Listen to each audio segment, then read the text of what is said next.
tukwebaza okuba nti otulaba buli kaseera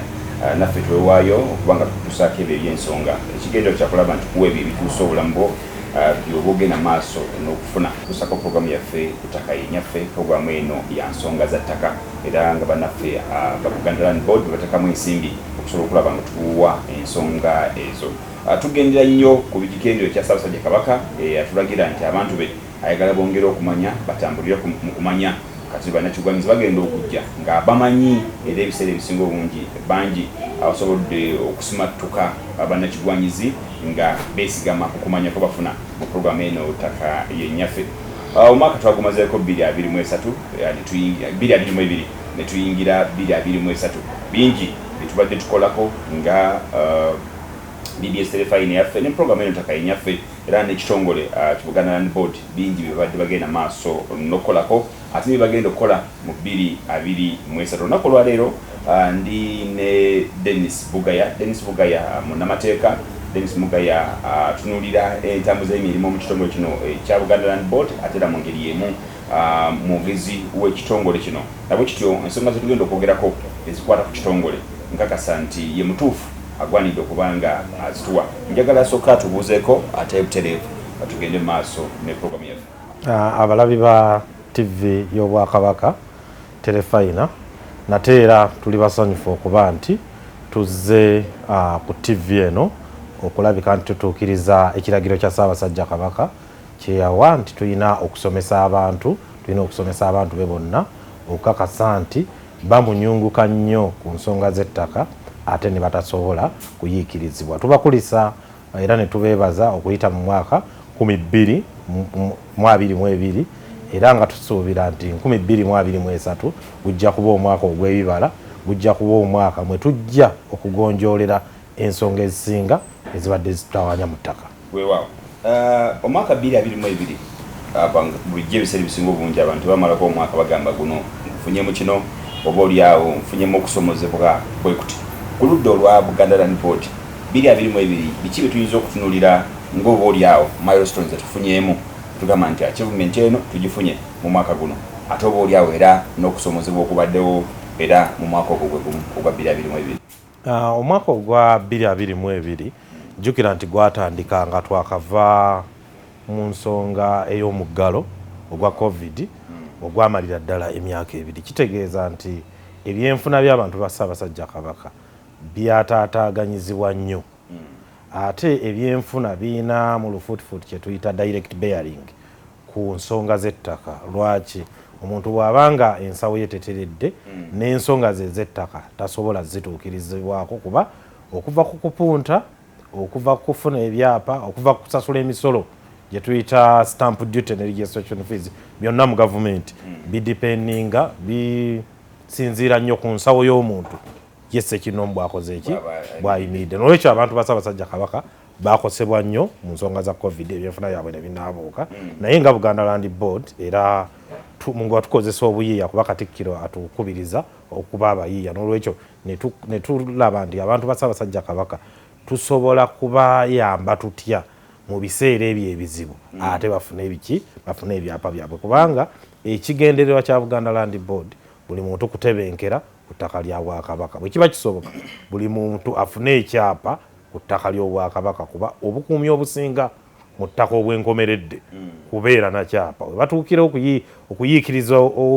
ow'ekyapa omu baba bamaze okuyiikiriza ab'ebibanja 2,000. Ate n'enkola yaffe eyongera omutendera ogwa waggulu ku kukuuma abali ku ttaka eya LE card naye twagyongeramu amaanyi era ne yeeyongera okutojjera era omwaka gwagenda okuggwako nga tuzigabye n'ebweru wa Uganda mu bantu abali ku ttaka lya Kabaka ababeera e Bungereza bali bafunye likaadi zaabwe. Tusuubira nti tugenda kwongeramu amaanyi mu 2023 mu nsonga ya LE card n'abantu abali mu Buganda wano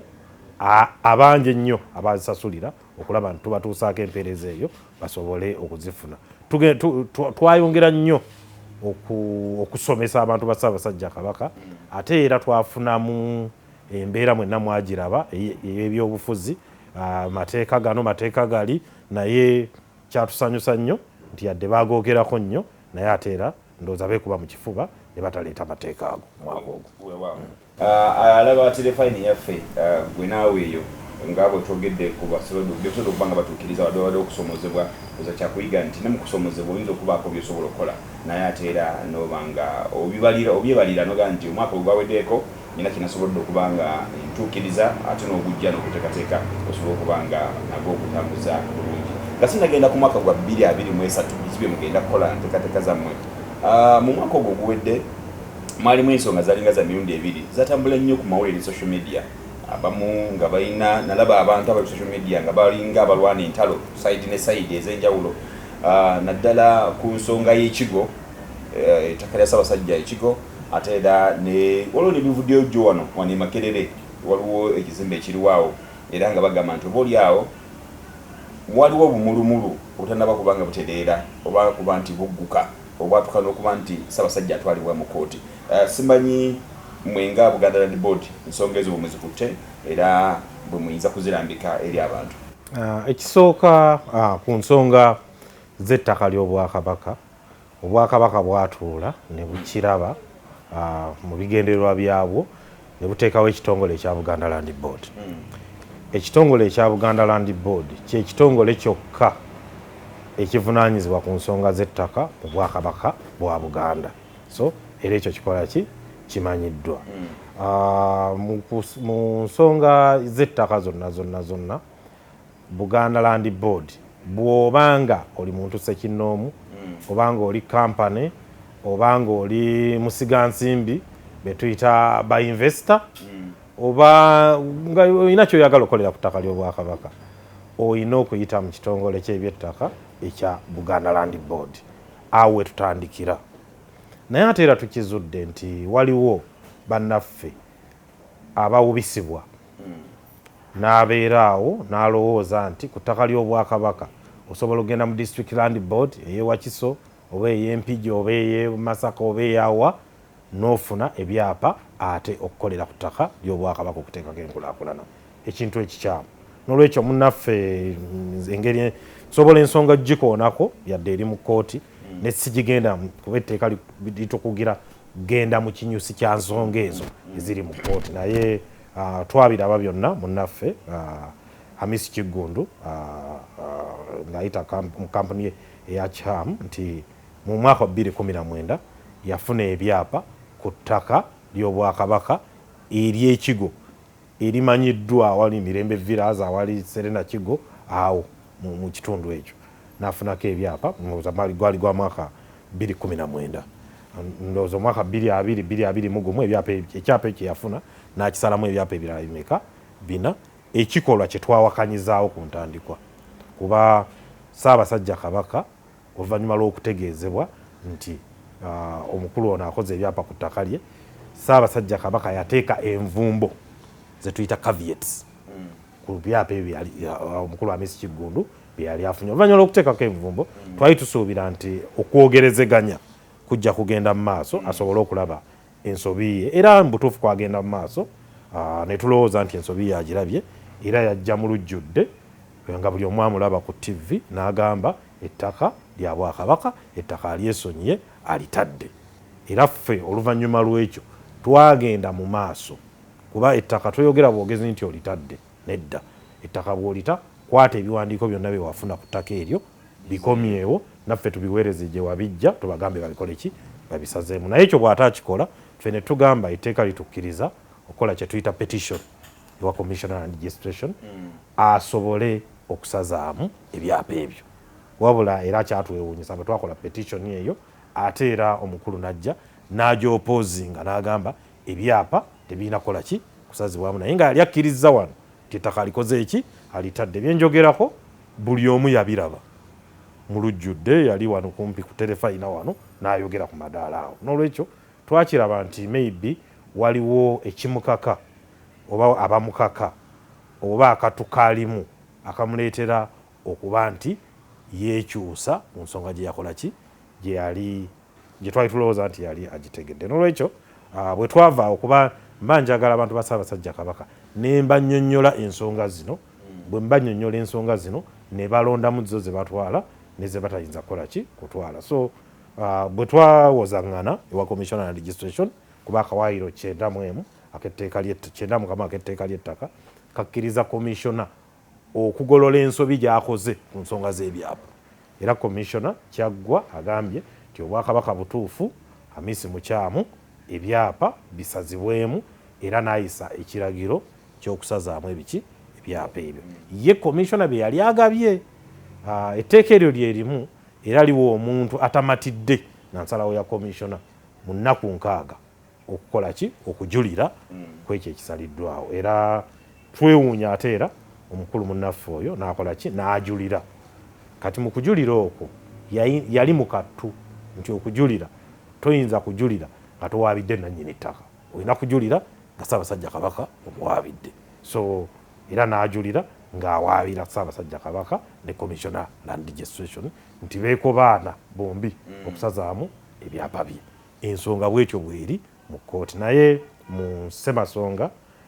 ez'Obwakabaka Katikkiro zaatukubiriza okunywererako ennyo ey'okusatu kukuuma ttaka na nsalo za Buganda zonna era eryo ly'ekkatala lyaki lya Buganda Land Board era mukoweere mwe tukola ki mwe tutambulira n'olwekyo tusuubira nti ne appeal gye yakola mu High Court kuba ettaka terikyuka facts zisigala ze zimu abawoza tetulina yavuddeko bebamu tusuubira nti era neyo Ssaabasajja Kabaka ajja kuvaayo na buwanguzi n'olwekyo abantu ba Ssaabasajja Kabaka tebasaanye kweraliikirira ebyo bibeerawo si asoose n'omukulu Kibuule era twali bwe tutyo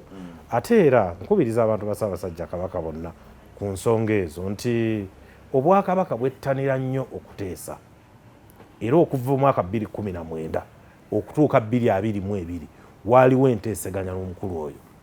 ate si ye mukulu asoose abasinza na baatuukiriza wano abakoze ebyapa ebikyamu ku ttaka ly'Obwakabaka naye tukizuula ne tutuula nabo ne tulaba bwe tugolola ensobi ezo ne badda kuki ku mulamu omutuufu ne bafuna ebyapa ebituufu nga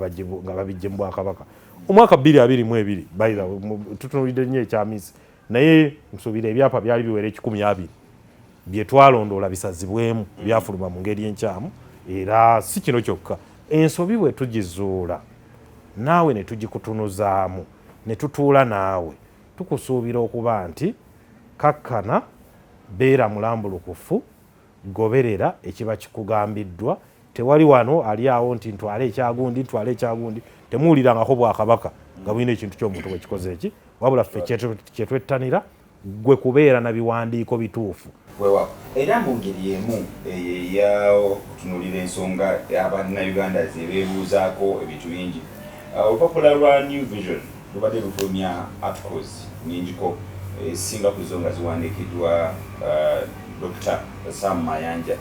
oyo Minister of State wa Lands naye nga atunulira nnyo institutions traditional institutions kanziyita bwe ntyo oba obukulembeze obw'ensikirano omuli Obwakabaka omuli n'ebitundu ebirala eby'enjawulo ng'alaga nti oba oli awo buliwo mu bukyamu era n'ebyobugagga bye bulina ng'ettaka nalyo balirina mu bukyamu era akonye nnyo ku kitongole ekya Buganda Land Board nga bwe kitali mu mateeka bwe kiri mu kukola ebintu mu bumenyi bw'amateeka naye ng'ate buli wenzija n'enkusinkana nga Buganda Land Board oba n'abantu ababa bali mu Buganda Land Board batulaga nti buli kyapa kye bafulumya ekyaliizi kikolebwa ministry y'ebyettaka ate era omwami ono gyalinga minisita olw'okubuzaabuzi bwa Bannayuganda abasoma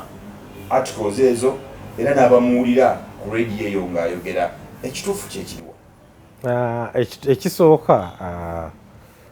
mukama waffe Honorable Sam Mayanja minisita omubeezi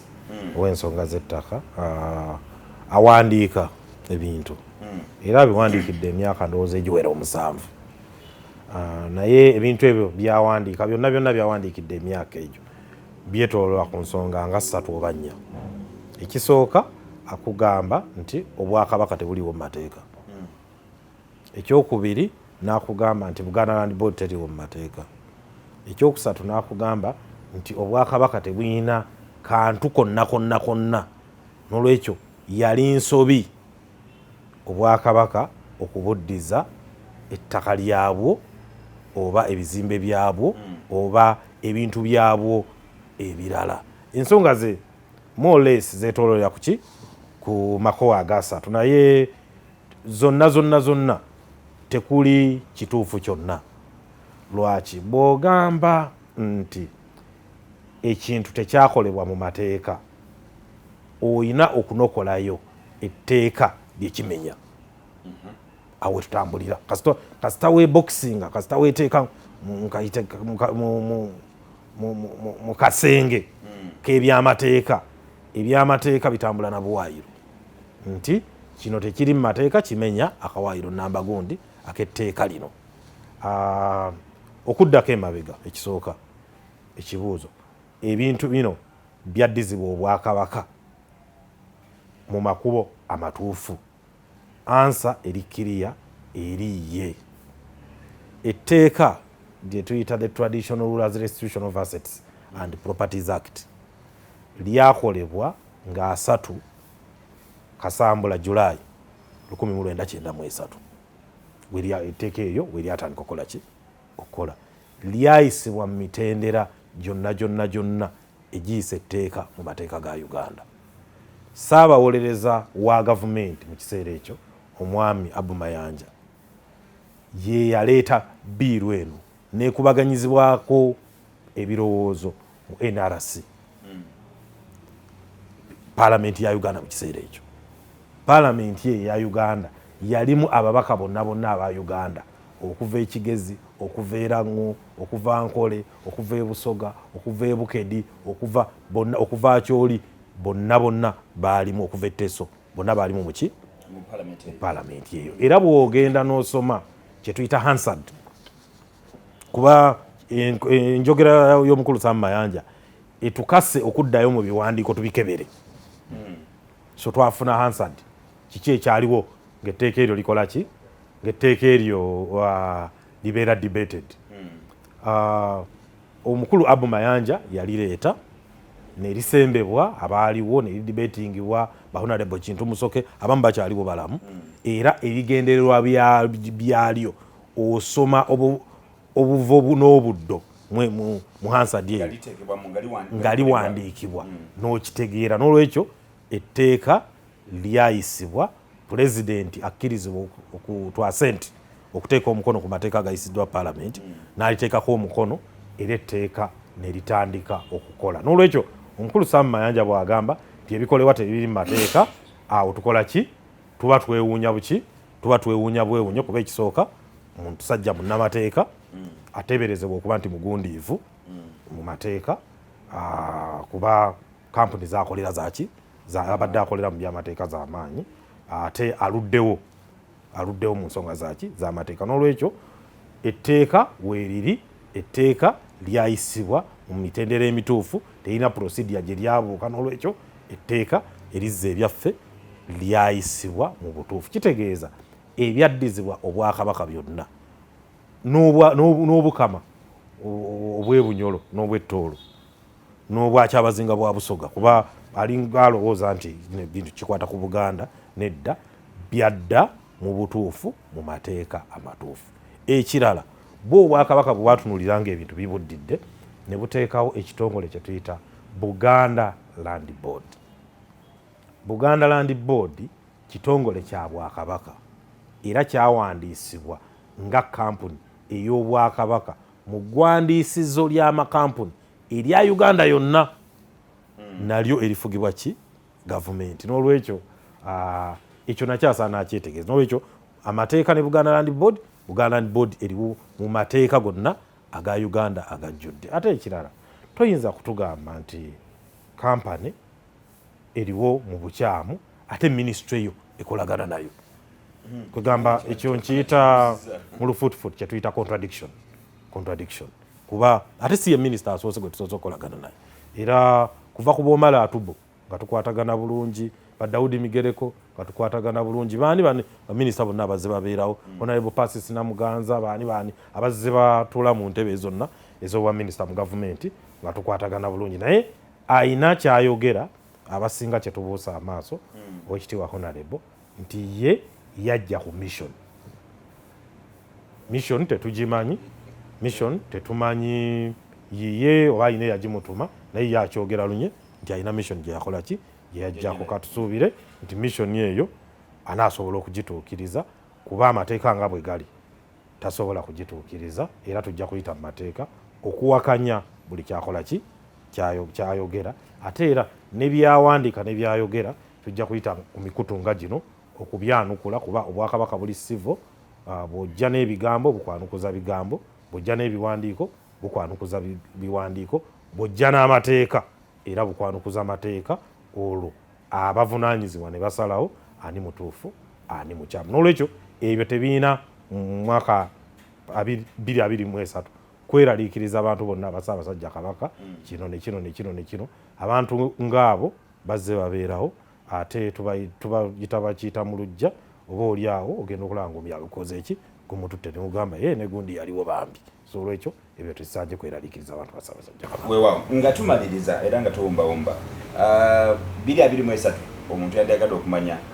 biki bye mugenda okutakesira nga Buganda Land Board wayogeddeko ku bannaffe abali ebweru w'eggwanga abafuna omukisa okufuna ebyapa n'okufuna enkola eno eya e-card okusomesa kuba luli waliwo embeera ey'obulwadde bwa COVID-19 temwatambula nnyo ogenda mu bitundu bya njawulo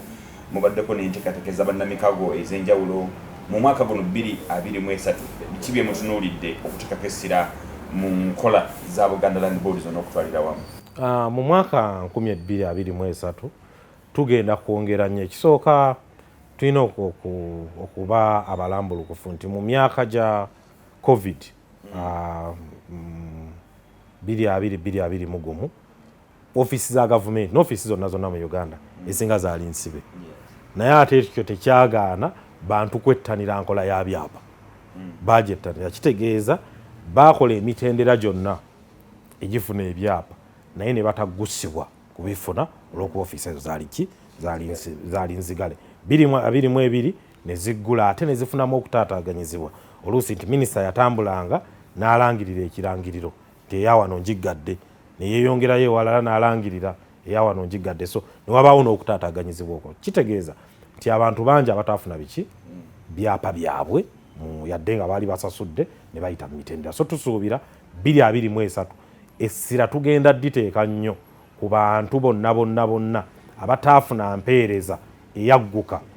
gye tuweereza mu minisitule yaffe eya gavumenti eyawakati tukakase nti tubaggusa bafune ebyapa byabwe basobole okukola emirimu gyabwe n'ekirala kye tusuubira era okukola 2023 abantu baffe abataafuna zi land electronic cards tugenda kubakunga bajje bazifune bazisasulira naye babadde tebannazifuna olw'ebyo bye mbabuulidde ebizze bigwawo tugenda kwongera okubakunga bajje baturning up tubaterewo ne centers ez'enjawulo okujjako eno ey'amasengere tujja kulaba nti tubasembereza service eno basobole okugifuna n'ekirala tugenda kuteeka nnyo essira okukolagana ne local government eza gavumenti eyawakati amadistricti amagombolola municipalities town councils tugenda kunnyikiza enkwatagana n'ekitongole kya Buganda Land Board kuba ebitundu kumpi 9 ku 10 ebyezo local governments zisiisidde mu bizimbe n'ettaka ery'Obwakabaka ate tuweereza abantu bebamu n'ekyo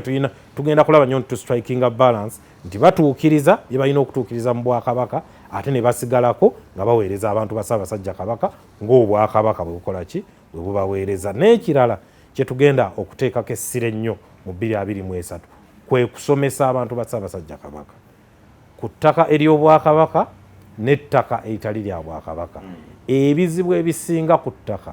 biva mu butamanya be basinga okubba mu nsonga z'ettaka bababbira mu butamanya ate bwe bamala okubabba olw'okuba tebamanyi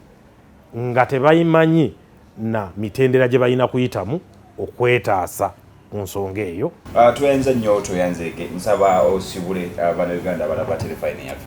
abalabi ba terefayina tuli basanyufu nti mwayita mu mwaka 2022 tubaagaliza 2023 ogw'obukozi tubaagaliza 2023 ogw'okwerwanako mu nsonga z'ettaka nga teweerwanako n'amaanyi wabula nga weerwanako n'ebikolwa n'okutereeza ebiwandiiko byo tusaba Katonda akuume Ssaabasajja Kabaka awangaale. Tweyanza nnyo tweyanzege bannayuganda njagala kano nako tugende nako kuti ebiseera ebisinga obungi obubaka bungi bwe tufuna obuusi tulaba ku mitimbagano oluusi ne tubuulira ku rediyo ne tubula mu mpapula z'amawulire oyina ekkatala ddene gwe abulaba okugenda mu maaso n'okubusengejja ozuule ekituufu kyekiriwa